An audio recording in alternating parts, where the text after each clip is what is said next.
প্রধান বৈঠকে আমরা যারা আসছি আমাদের মধ্যে উপস্থিত আছেন আমাদের উপজেলা সহকারী সমাজসেবা কর্মকর্তা জনাব তাজুল ইসলাম সাহেব, উপস্থিত আছেন আমার সহকর্মী জনাব সাইফুল ইসলাম, এই গ্রামের এই ইউনিয়নের দায়িত্বে আছে, আর সহকর্মী একজন আছে কাজল রেখা, আপনারাও তার সাথে বেশিরভাগ কাজ করা হয়। তো আজকে আসলে আমরা যেই জন্য আসছি এই সমাজসেবা কার্যালয় কিন্তু 54টা সেবা দিয়ে আসছে, আপনাদেরকে 54 ধরনের সেবা দিয়ে আসছে, কিন্তু আপনারা তো সবাই অবগত না কি কি সেবা দিচ্ছে, অবগত না, কিন্তু অবগত না। এখানে 54টার মধ্যে আমাদের স্যারেরা কিছু এই যে 5-7টা কার্যক্রমের কথা আজকে আপনাদের কাছে মেসেজটা দিলে আর কি। তো আপনারা এই মেসেজটা আপনারা শুনবেন এটা না, আপনারা এই মেসেজটা আবার আপনাদেরকে পার্শ্ববর্তী যতজন যে আছে মানুষের যারাই পান এই মেসেজটা দিয়ে দিবেন।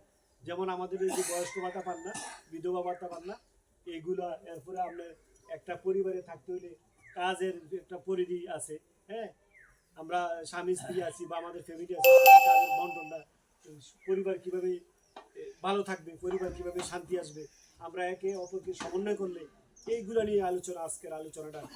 আরেকটা জিনিস হলো আমরা এই যে 6টা রোগের জন্য এই সমাজসেবা 50,000 টাকা পর্যন্ত আমরা দিই, এটা জানেন? অনুদান, এককালীন অনুদান 50,000 টাকা।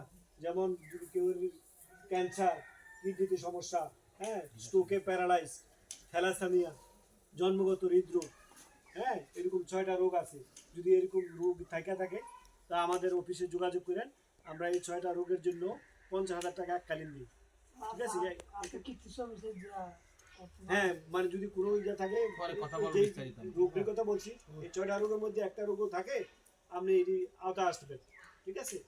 তবে আমি কথা বাড়াবো না, আমাদের এই পর্যায়ে সাইফুল ভাই আমাদের আপনাদের সামনে কিছু কথা বলবে, আর উনি কথা বলবে, এই 2-1টা কথা বললে আমরা শেষ করে দেবো। আসসালামু আলাইকুম।